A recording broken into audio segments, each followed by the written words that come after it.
I guess preparing for a move, you let go of the academics and you focus on read alouds because there's something about the connection to the characters and the living vicariously through them, as well as that secret language that you build with your family about the story.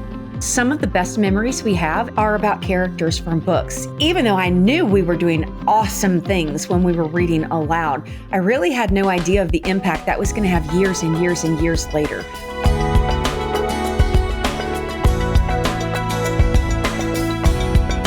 So do you guys do anything as a family to really build those relationships during these move times before new friends are established? Hopefully when new friends are established, but if they aren't, for kind of the long haul of that.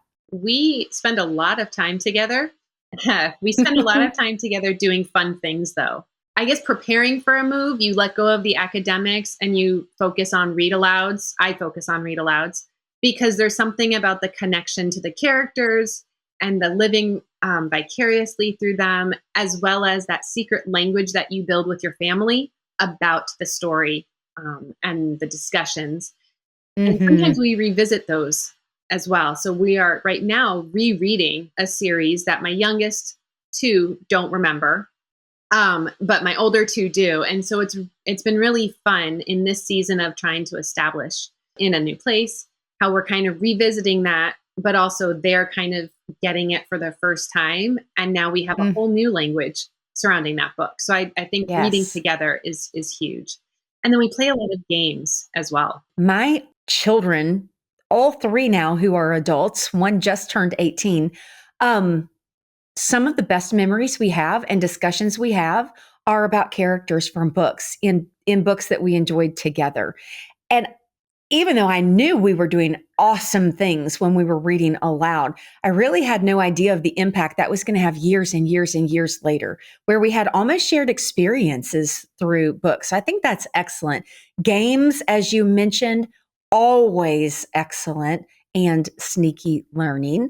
But I can only imagine one thing that you could do together as a family, or, even just you with the kiddos while your husband is doing his work, because you are a stay-at-home mom, right? Yes. Okay. Exploring the area through field trips and things. Is that a big deal? I was just about to bring that up as well. One of the things we do when we find out we're going someplace is we look to see what could we do? Where could we go? What trips could we take? And that often influences what we choose to learn as well. Yeah. When we lived in Southern California, we did a lot of little trips because there are a lot of places in Southern California. But you can go to Joshua Tree National Park. We drove up to the Redwoods in Northern California from Southern California. And we look at it like we've got a couple of years. Let's see as much as we can. And because we homeschool, we can go in the off season. And so you actually can see more in some ways that way because you're not battling with different people or with the crowds. And so we make it a big priority to see everything we can. We lived in Virginia, and so we saw founding fathers' homes. We saw 5 battlefields, and we were there for 1 year. Wow. In Virginia and Jamestown, and just all of the things that were right there, we made sure to see.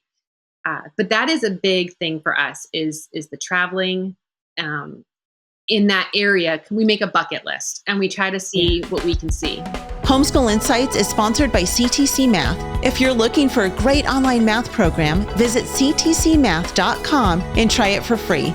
For more great homeschool inspiration and resources, listen to the Schoolhouse Rocked podcast every Monday, Wednesday, and Thursday.